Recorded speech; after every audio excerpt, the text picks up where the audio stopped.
Students, आज मैं आपको लैंग्वेज के इम्पोर्टेंस के बारे में बताना चाहूँगा। आखिर लैंग्वेज क्या है? तो मैं आपको बताऊँ, a language is a medium of expressing our feeling whatever we think. तो स्टूडेंट्स, लैंग्वेज हम जो सोचते हैं, जो विचारते हैं, जो मन में रखते हैं, उसको व्यक्त करने का एक माध्यम है।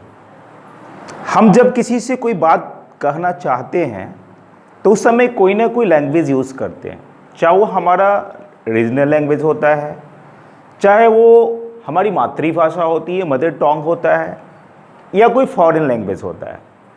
इस तरह से लैंग्वेज बहुत ज़्यादा इम्पैक्ट डालता है। स्टूडेंट्स, हम सभी को लैंग्वेज में समृद्ध तो होना ही चाहिए। जैसा कि हम सभी जानते हैं कि मदर टंग जो होता है वो तो हम लोग आसानी से सीख लेते हैं, क्योंकि जब हम जन्म लेते हैं तब से उसको बोलते रहते हैं।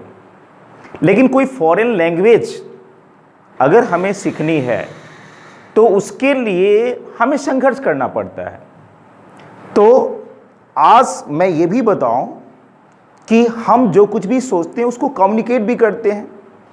तो ये भी आप जान लीजिए कि we all should have excellent communication skill, अर्थात हम सबों के पास अच्छी संवाद क्षमता होनी चाहिए।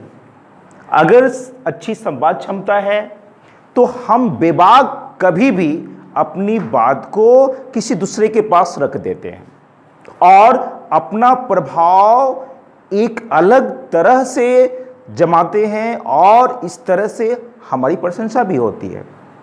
तो हमें लैंग्वेज के इंपॉर्टेंस पर ध्यान देना चाहिए। मैं आपको बताऊं, लैंग्वेज सीखने के लिए 2, 4, 5 बातें बहुत ज़रूरी है। There are 4 excellent skills for learning English. First, listening. Students, हमें लिसनिंग की प्रैक्टिस करनी चाहिए, अर्थात हमारे पास बहुत ज़्यादा सोर्सेज हैं। जैसे हमारे पास टीवी तो अवेलेबल है, टीवी पर हमें वैसे चैनल्स, टीवी पर बहुत चैनल्स आते हैं, तो वैसे चैनल्स का चुनाव करना चाहिए जहां पे कोई इंग्लिश स्पीकर हो, इंग्लिश में बोल रहा हो, या न्यूज़ चैनल वैसा सेलेक्ट करें जहां से न्यूज़ का वाचन इंग्लिश में हो रहा हो।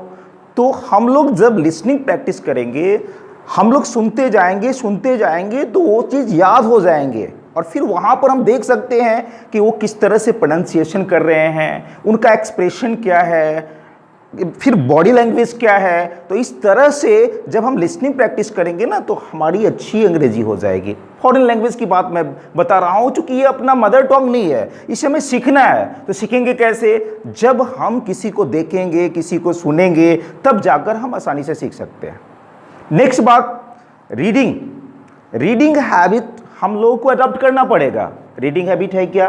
क्योंकि देखिए, हम अपने आसपास उन सारी बुक्स को रखें, मैगजीन्स को रखें, जिससे जो कोई स्टोरी हो या जिसमें हमारी दिलचस्पी हो, जब उसको हम पढ़ेंगे तो उसमें जो सेंटेंस आएंगे, जो वर्ड्स आएंगे, वो हमारे होंगे, और धीरे धीरे जब हमारे हो जाएंगे तो अच्छे से हम उस वर्ड का, उस सेंटेंस का उपयोग करके हम बहुत अच्छी अंग्रेजी बोल सकते हैं। तीसरी बात, राइटिंग स्किल आपकी बहुत अच्छी होनी चाहिए। तो राइटिंग स्किल में जब हम रीडिंग करेंगे, जब हम पढ़ेंगे, तो निश्चित रूप से उसमें वर्ड्स, सेंटेंस आएंगे, और जब वे सभी हम सीख जाएंगे तो उसको हम क्या करें कि उसको रीडिंग हैबिट में लाएं, अर्थात हम लिखें। इसके अलावे हम मन में जो सोचते हैं ना, उसको इंग्लिश में लिखने का प्रयास करें। जैसे हमारे घर में जो चीज़ है, जो अवेलेबल है, या हमारे आसपास है, या इन्वायरमेंट है, या माने कोई भी चीज़ अगर मन में आता है तो उसको लिखने का प्रयास करें। इससे क्या होगा, हम अच्छे से सीख सकते हैं।